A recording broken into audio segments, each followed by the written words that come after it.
Let's move on to one of the most remarkable women we have ever run across. Her name is Wolfe, and even though she's still a relatively young woman, she has lived a lot of life. Ms. Wolfe spent time in prison for dealing drugs, lived homeless for a while, and for many years seemed to have no future beyond crime and poverty. But then, by chance, she saw a woman boxing on TV, and with that, Wolfe found not just her life's calling, but also a sport that has nurtured her in and out of the ring. Andrea Kramer details Wolfe's remarkable story. The Texas heat is mild today, but Wolfe is hot. It's 3 weeks until her prize pupil goes to Las Vegas for one of the biggest fights of his career. So 1, 2, and that's a shake. And Wolfe knows that what she gets out of him on days like this will determine what happens on fight night. An unlikely pair trying to make history. If James Kirkland can do what many people think he can do, Wolfe will have done something no other woman in the history of professional boxing ever has. If you ever needed to box, now's the time. What the water? Train a man to a world title. He got the same mindset I got. Which is? Kill you. In that ring, kill. Smash. Take flesh off your face. I want you to take your fist and try to put it through their skull. Most people go, oh my God. James go, what side? What side of his skull do you want me to put my fist through? Our mindset is vicious when it comes to the ring. In a sport where there are as many training methods as there are trainers, Wolfe's homespun techniques stand out. Gotta watch that cow shit. The grueling drills may look more like manual labor, but they work. Yeah. And if you're wondering why any man would take boxing tips from a woman, before she was a trainer, Wolfe was an 8-time champion, the hardest hitting female puncher the sport has ever seen. Wolfe's demeanor out of the ring can be soft, but just below the surface there is an uncommon fury, born, she says, out of a painful and violent past. Where would you be without boxing? Dead. I know I would. And if I wouldn't be dead, I think I would have committed a homicide because I was so angry till I would be scared because I know I could choke the life out of another human being. Angry about what? I was molested. My sisters were molested, and I wasn't going to take that. And I never told people, because I never want shame to come upon, the people that was around it or how it happened to me. But when that happened to me, I vowed one thing. I would never be weak again as long as I live. When you walk in my gym, I tell this to normal people. You can be a drug dealer, you can have a gun, you could be anything. But if you're a child molester, I'll kill you. Wolfe grew up in rural Louisiana without running water or electricity. She stopped going to school after the 6th grade, but she always worked. Physical labor that made her strong. Stronger than all the other girls and as strong as most of the boys. Her parents were divorced and she had no relationship with her father, but she idolized her mother. When Wolfe was just 18, her father was murdered and her mother died of cancer. After your mom passed away, what direction did your life take? I went all kind of ways. Every which way you can think of I was like a loose cannon, really. Were you dangerous? Past dangerous. I was in the street looking for anybody that thought they wanted to pick a fight. I was like, let's fight. Wolfe left home and soon after started dealing drugs. She served time in jail, and by the time she was 22, Wolfe had 2 children and was self-destructing. Not long after she arrived in Austin, Wolfe and her kids became homeless. I think the worst feeling that a person can feel if they had kids is I tell people, go ahead and take your 4-year-old outside, and it's getting dusk, and it's about October, and the chill is just coming in, and you don't know where you're going to sleep at tonight, and you don't have a soul to call. That's what you're not homeless until you wake up wet with dew, until you wake up and you slept outside. On the coldest nights, Wolfe and her daughters would take shelter here, at the emergency room of a hospital in Austin. And I had a baby in my arm and one laying across my lap. They're not going to tell me to leave too much because I think that most people would assume with 2 young children you are only there because you need to be. How would you pass your time in the hospital? Watching TV, because it stays on. And sometimes the only time I got to see TV. And I saw two girls boxing. And I asked the lady that was next to me, I said, I wonder if they get paid for that. She said, baby, if it's on TV, they getting paid for it. In this hospital, you saw on TV women boxing, and that's the first time that it occurred to you, I can do this? Yes, because I didn't know women boxed. Ann Wolfe always knew how to fight, but the next day she went looking for someone to teach her how to box. And that's how she found Pops Billingsley. She come to the gym, she said, I need you to train me how to fight so I can take care of my children. I said, well, I normally don't train women, but if you want a shot at it, I'll give it to you. She was rugged. She was real. She was unstable. She had demons in her. Why'd you give her a chance? Everybody deserves a chance. And I gave her a chance, and she took it and went with it. She didn't look back. Pops had been a local trainer in Austin for 30 years when he started to work with Wolfe. He knew she was special, but to get her to the top of women's boxing, they'd need financial backing. When you looked at her, what did you see? I thought I was looking at a man.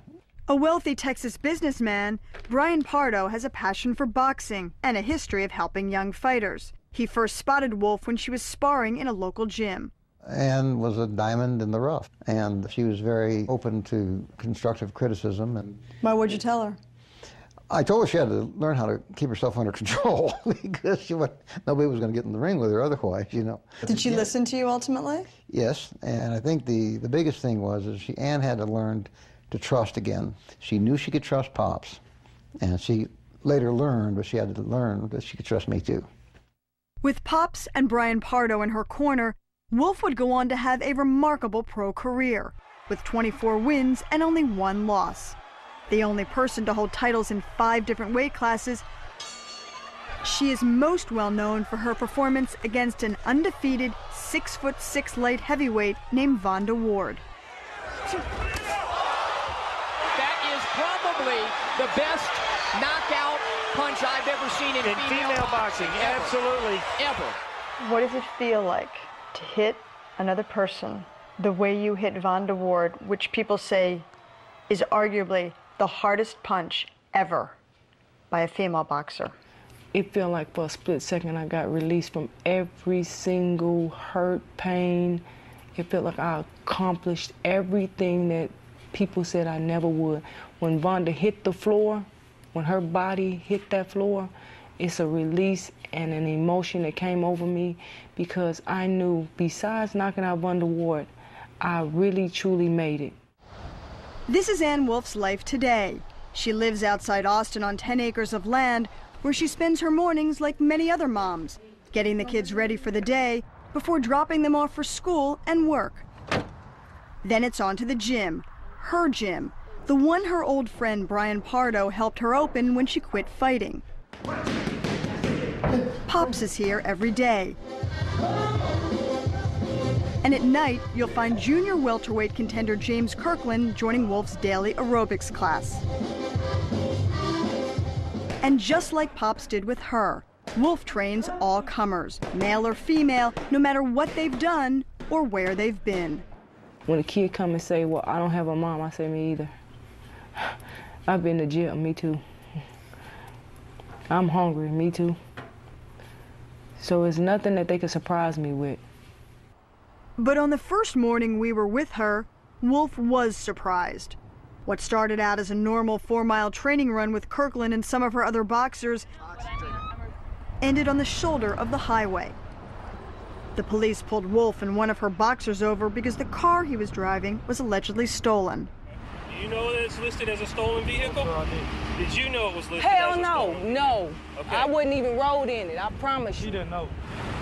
Keep that camera running, because they likes to beat people's ass and stuff. He grabbing me like I'm some kind of criminal or something. I'm not no fucking criminal. Across the highway stood James Kirkland, who had more to lose than anyone, since he's already on probation for a 2003 armed robbery and could have ended up in jail if he was in the car. Stay across the street. Stay across the street. After 30 minutes, the police sent Wolfe on her way. but the young boxer was arrested. You try to help these kids. I don't know what these kids do or what they done. Shit. Fuck. Trying to help these goddamn kids and this kind of shit happened to me. I hate being in fucking handcuffs. Shit. Go down. Shit, man, I'm so mad, Pops. We talked to Wolfe moments after she got back to the gym. What does this incident say about what you do for these kids? It says you can't always save them, but you can always try. Pops probably went through 1,000 people before he got to me. Brian probably went through however many people, but because they stayed by me, I became who I am. I can't stop loving these kids. I can't stop being with them. I can't stop doing what I do. But deliver us from all that is evil. Amen. So as James Kirkland prepares for his big night, running the drills Ann Wolfe says reflect the hard labor of her youth, the one thing the boxer doesn't have to worry about is whether a woman can get him ready to fight. The more successful that you get, the more people are going to say, come on, man, you gotta get a big-time trainer. How are you going to deal with that? How am I going to deal with it? Yeah. I'm going with the best. You know, if you're with the best, how can you settle for less? Fact is, you're either with Ann Wolfe or you're against her. You either get her or you don't. Either way, one thing's clear. She doesn't care. Not about what you think of her past or her language or about a woman having the nerve to boss around one of the best boxing prospects on earth. And not about this either. Being the only openly gay person at the elite level of boxing. Probably ever. Ann and her partner Hannah have been together now for 5 years. And 9 months ago, Hannah gave birth to their baby boy, Zion. You're on your way with James Kirkland. You've got the sense of accomplishment from what you did in the ring. You've got a partner you can share your newborn son with. What's your life like now? It's all right. You know, me and my kids laugh out loud, and we talk, and we have fun. I took advantage of living this life because I lived the worst of it and the best of it. I lived a good life.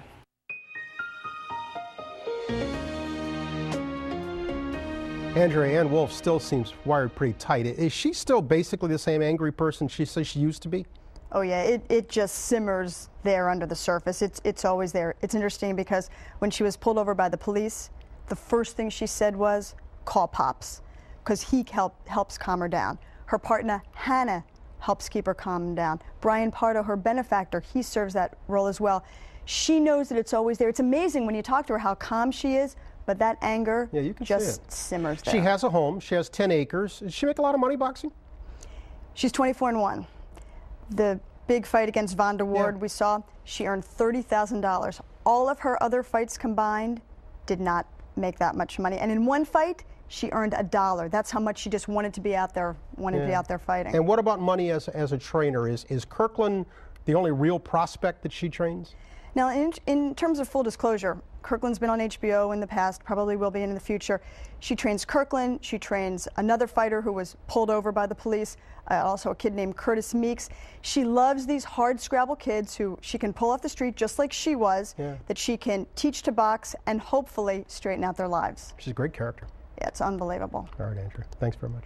You're welcome. Thank you.